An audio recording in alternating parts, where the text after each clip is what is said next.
Friday, happy Friday, and today you're taking a math quiz on conversions.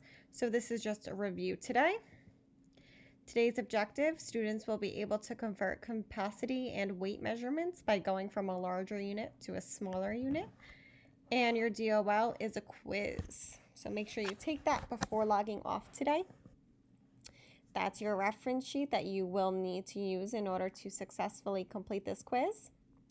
Teacher Model 1, and I encourage you to draw bar models on a piece of scratch paper just so it's very clear to you when you make these conversions what the equivalent conversions are of the measurements. So 5 quarts equals blank pints. Well, I know that 2 pints equals 1 quart, but I need to figure out how many pints are in 5 quarts. So you'd make a bar model of 5 quarts just like I did. And I know that 1 quart is equivalent to 2 pints. So now I have 5 groups of 2 pints, which equals 10 pints. So 5 quarts equals 10 pints.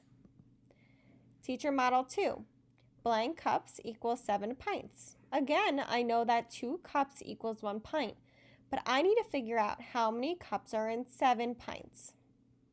So I have my bar model of 7 pints, and I make my equivalent cups. 2 cups for 1 pint.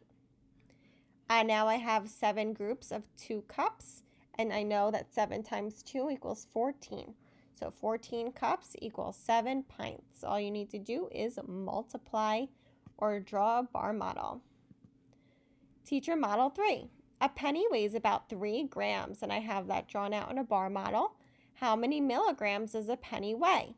Well, 1 gram equals 1,000 milligrams. So I made that conversion. I now have 3 groups of 1,000, and 3 times 1,000 equals 3,000 milligrams. Teacher Model 4.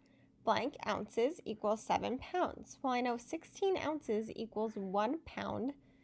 So I just did my 7 pounds, and I multiplied that by my 16 ounces. So that means 112 ounces equals 7 pounds.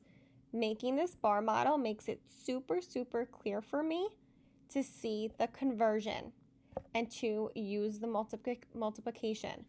A lot of you are telling me, oh, I'm confused. I don't know what to multiply. Well, if you make these bar models, you'll know exactly what to multiply. I see at my bottom bar model, I have 1, 2, 3, 4, 5, 6, 7 groups of 16. So all I have to do is 7 times 16, and that gives me my final answer of 112 ounces. Notice I labeled my ounces. Your independent work, like mentioned before, is a quiz. Make sure you fully read the question. Use scratch paper to help you work out these problems. I know a lot of you have been doing that. It's a Google form, so you're unable to resubmit, which means you must try your very best the first time around, just like we would do in class. I don't hand things back to you. You kind of have to do it well the first time. Take your time. There's no time limit. You have all day to complete this quiz. So I expect hundreds. And you can always double check your work. Okay, I hope everyone has a fantastic Friday and a great long weekend.